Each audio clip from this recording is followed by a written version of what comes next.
Good evening. आज मैं आप लोगों को वास्तविक संख्या में एलसीएम एचसीएफ को पढ़ाएंगे।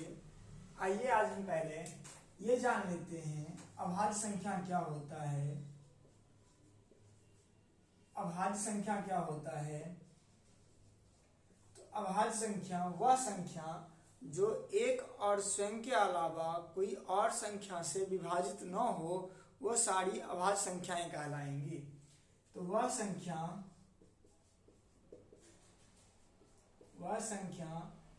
एक और स्वयं के अलावा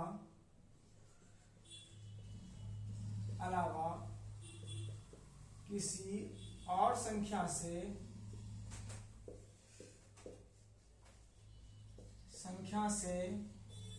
विभाजित नहीं होता है,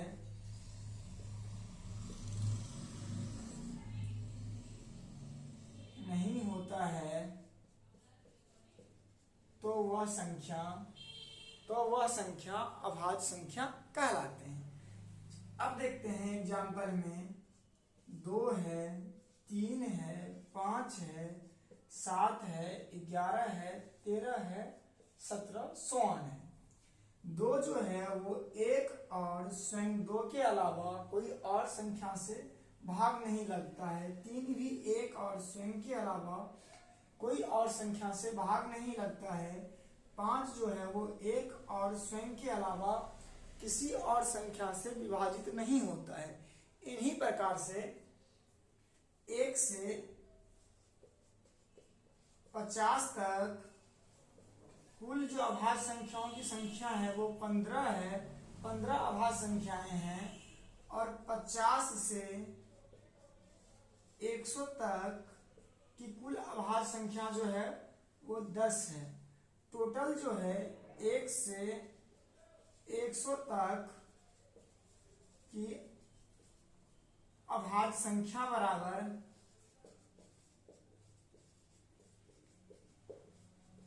अभाज्य संख्या जो बराबर है वो कितना है? 25 के बराबर। अब हम इतना समझ चुके हैं अभाज्य संख्याएं क्या है।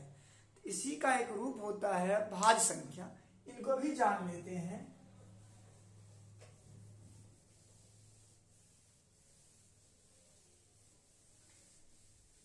तो भाज्य संख्याएं वह संख्या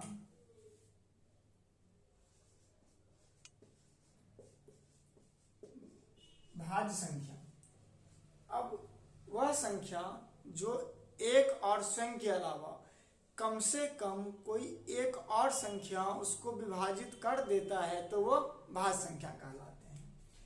जैसे अगर देखें तो 4 जो है वो एक स्वयं 4 और एक 2 है, जिनसे क्या होता है? डिविजिबल होता है, यानी कि भाग लगता है इनमें। तो ये क्या कहलाएंगे? भाज्य संख्या कहलाएंगे। सबसे छोटा भाज्य संख्या 4 है और इसी प्रकार से 6 है, 10 है, 9 है, ये भाज्य संख्याएं हैं। सबसे छोटा सम अभाज्य संख्या 2 है। ये क्या है? तो सम अभाज्य संख्या सम है और तब भी ये क्या है? अभाज्य संख्या है। अभाज्य संख्या है। सम अभाज्य संख्या सबसे छोटा सम अभाज्य संख्या 2 है और सबसे छोटा विषम अभाज्य संख्या 3 है। ये देख लिए। अब आते हैं एचसीएफ, और पहले एलसीएम देख लेते हैं, फिर एचसीएफ देखते हैं। LCM lowest common multiple. Lowest common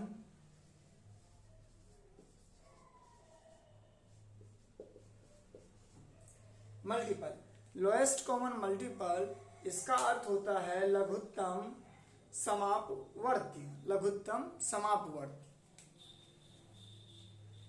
lowest का सबसे छोटा,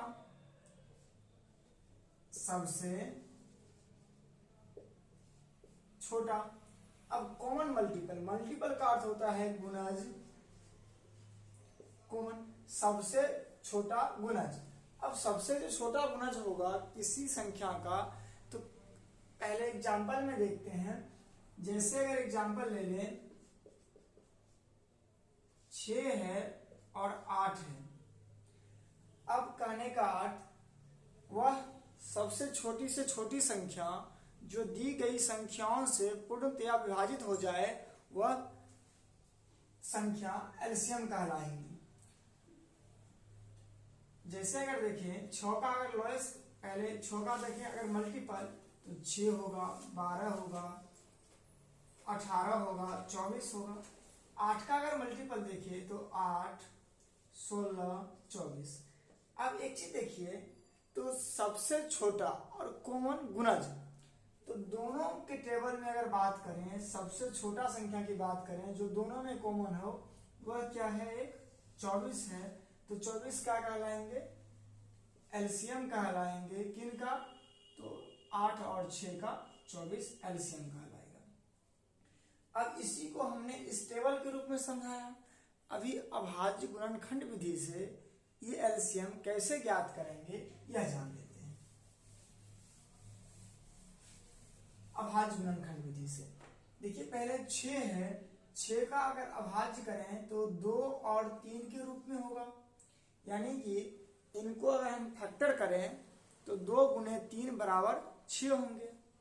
दूसरा संख्या है 8, जिनका अगर फैक्टर करें तो 2 गुने 2 गुने 2 या 2 का पावर 3 लिख सकते हैं, ये इनके फैक्टर होंगे। अब इन दोनों संख्याओं का एलसीएम ज्ञात करना है। तो सबसे पहले अभाज्य संख्या यहाँ कितने आपके दिख रहे हैं, 1 2 दिख रहे हैं और एक 3 दिख रहे हैं। तो 2 और 3 दिख रहे हैं, तो पहले इन दोनों में देखिए प्राइम फैक्टर में, यानी कि अभाज्य गुणनखंड में 2 का सबसे बड़ा पावर कहाँ दिख रहा है, तो 2 का सबसे बड़ा पावर 3 है। तो 2 का सबसे बड़ा पावर 3 दिए। 3 का सबसे बड़ा पावर, तो 3 का यहाँ पावर 1 है और इसमें 3 का पावर क्या होगा, 0 होगा। तो 3 का सबसे बड़ा पावर लेना है, एलसीएम में सबसे बड़ा पावर लेना है, तो 3 का सबसे बड़ा पावर 1 हुआ। तो यहाँ 2 का पावर 3 तो 8 और गुने का 3, तो कितना हो जाएगा, 24। यही प्राइम फैक्टर मेथड होता है। एक क्वेश्चन समझ गए। एक क्वेश्चन और ट्राई करते हैं बनाने का। दूसरा क्वेश्चन लीजिए, 24 है और 30 है। अब आइए, पहली जो संख्या है वो 24 है। 24 का अगर प्राइम फैक्टर करें तो पहले 24 लिखते हैं। 24 में 2 से भाग देंगे तो कितना आएगा, 12। फिर 2 से भाग देंगे तो 6, फिर 2 से भाग देंगे तो 3। इनको लिख सकते हैं 2 गुने 2 गुने 2 गुने 3। 30 को क्या लिखेंगे, प्राइम फैक्टर के रूप में, तो 30 लिखें। 30 में पहले 2 से भाग देंगे 15, फिर 3 से भाग देंगे तो 5। यहाँ आएगा 2 गुने 3 गुने 5 आएंगे। एलसीएम देखना है इन दोनों संख्याओं का। तो हमने कहा था पहले सबसे बड़ा पावर लेते हैं। इनमें 2 का सबसे बड़ा पावर 3 है। अब देखिए पहले अभाज्य संख्या कौन सा है, तो 2 है, 3 है और 5 है। पहले इन अभाज्य संख्याओं को लिख देते हैं, 2 3 और 5। सबसे बड़ा पावर 2 का, तो 2 का सबसे बड़ा पावर दिख रहा है 24 में कितना है, 3 है। तो सबसे बड़ा पावर 3 लिए। फिर उसके बाद 3 एक अभाज्य संख्या है जिनमें चेक करते हैं, यहाँ 3 का पावर 1 है, यहाँ भी 3 का पावर 1 है, तो 1 लेंगे। अब देखिए, तो इन संख्याओं में अगर देखिए 5 का जो पावर अगर होगा वो 0 होगा, क्योंकि 5 का पावर या किसी संख्या का पावर 0 हो उसका वैल्यू 1 के बराबर होता है। और यहाँ 5 का पावर 1 है, तो 5 का 1 जो है वो बड़ा है 0 से, ये आएंगे। 2 का पावर 3 गुने 3 गुने 5, 8 पंचे 40 दिया 120। तो 24 और 30 का जो एलसीएम होगा वो कितना होगा, 120। समझ गए आप, देख लीजिए।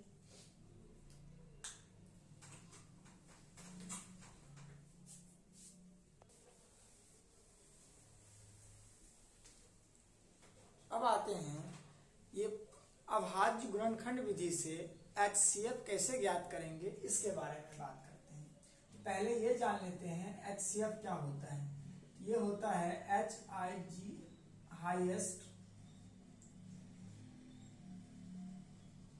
कॉमन फैक्टर, हाईएस्ट यानी कि सबसे बड़ा गुणनखंड। पहले अब देखिए, या इसको हम लोग कह सकते हैं महत्तम समापवर्तक। क्या होता है इनका हिंदी ना, महत्तम समापवर्तक। आइए तो पहले एक चीज समझिए, अगर कोई संख्या दिया गया हो 2 है और 6, इनका अर्थ यह होता है वह सबसे बड़ी से बड़ी संख्या। क्या होगा, वह सबसे बड़ी से बड़ी संख्या जो दी गई संख्याओं को, जो दी गई संख्या को पूर्णतया विभाजित कर दे, विभाजित कर दे।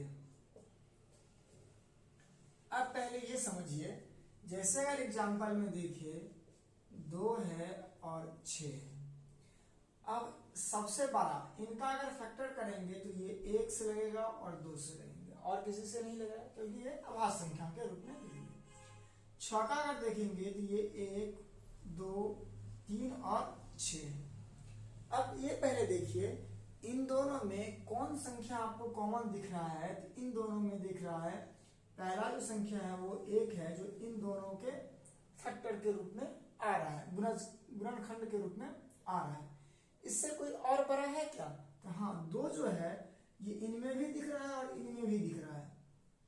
जो 2 होंगे वो सबसे बड़ा होगा, जो 2 को भी विभाजित कर देगा और 6 को भी विभाजित कर देगा। इसी तरह से इनका जो HCF आएगा 2 और 6 का, वो कितना आएगा, 2 आएगा, क्योंकि 2 ही वह बड़ी से बड़ी संख्या है जो 2 को भी विभाजित कर देगा और 6 को भी पूर्णतया विभाजित कर देंगे। अगला क्वेश्चन देखते हैं।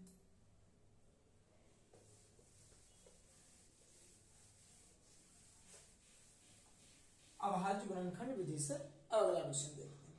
जैसे अगर ले लें, एक एग्जाम्पल है 510 और 92। अब ये दोनों संख्या है, इन दोनों संख्याओं का LCM और HCF हम लोग ज्ञात करेंगे। तो सबसे पहले इन दोनों का प्राइम फैक्टर अगर करेंगे, यानी कि अभाज्य गुणनखंड करेंगे, तो पहले 2 से लगाएंगे। 2 से लगाएं तो ये कितना होगा, 2 दूनी 4, 2 पंचे 10, 2 पंचे 10। फिर दिए तो 2 से तो अब लगेगा नहीं, तो 3 से लगाएंगे। 3 अट्ठे 24 और 3 पंचे 15। क्या 3 से फिर लगेगा? तो नहीं लगेंगे, तो 5 से लगाए। इससे एक बड़ा अभाज्य संख्या कौन है, यानी कि इससे एक बड़ा अभाज्य संख्या 5 है। 5 से लगाएंगे 17 बचे 85। क्या 17 में किसी और संख्या से भाग लगेगा? नहीं, ये स्वयं ही अभाज्य संख्या है। 92 लिए, 92 2 से लगेगा, क्योंकि इनके लास्ट में इकाई के अंक में सम संख्या अगर हो तो वो 2 से पूर्णतया विभाजित हो जाएंगे। तो 2 चौके 8, 2 छक्के 12। 2 से दिए तो 2 दूनी 4, 2 तिया 6। अब समझिए, ये 23 जो है वो स्वयं ही एक अभाज्य संख्या है। 510 का लिख सकते हैं, तो क्या लिखेंगे, 2 गुने 3 गुने 5 गुने 17। 92 का अगर लिखें 2 गुने 23, या 2 का पावर आप 2 ले लीजिए और 23 लिख दीजिए। 2 का पावर 2 गुने 23। अब हमें LCM पहले ज्ञात करना है। तो LCM में हमने कहा था सबसे पहले अभाज्य संख्याओं का, जितने सारे अभाज्य संख्या है, तो यहाँ हमको दिख रहा है 2 है, 3 है, 5 है, 17 है और 23 है। इन सबों को लिख दिए। अब चेक करेंगे, तो चेक कैसे करेंगे? सबसे पहले देखेंगे सबसे बड़ा पावर 2 है अभाज्य संख्या, तो 2 का सबसे बड़ा पावर कहाँ दिख रहा है, तो 92 में दिख रहा है 2 का बड़ा पावर 2 है तो 2 लिए। 3 का सबसे बड़ा पावर, तो 3 का यहाँ जो पावर होंगे वो 0 के रूप में होंगे और यहाँ क्या है 1 के रूप में, तो 1 लिए। 5 का सबसे बड़ा पावर यहाँ 1 है और यहाँ क्या होंगे तो 0 के रूप में। किसी संख्या का पावर अगर 0 हो तो उसका वैल्यू 1 के बराबर होता है, 1 लिए।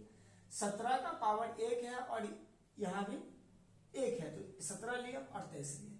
इनका एलसीएम जो हो जाएगा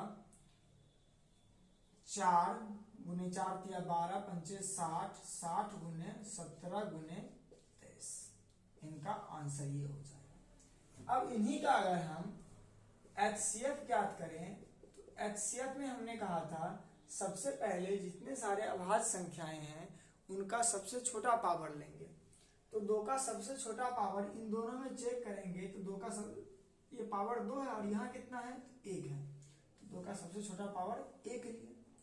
अब 3 का चेक किया तो 3 का पावर यहाँ कितना है 0 और यहाँ 1 है तो 0 लेंगे और 3 का पावर 0 तो उसका अर्थ क्या होगा 1 के बराबर होगा। फिर यहाँ और कोई संख्या कॉमन नहीं दिख रहा है तो इनके एचसीएफ कितने हो जाएंगे 2 हो जाएंगे। ये समझ गए। चलिए अभी और बात कर लेते हैं, एक फॉर्मूला समझ लेते हैं।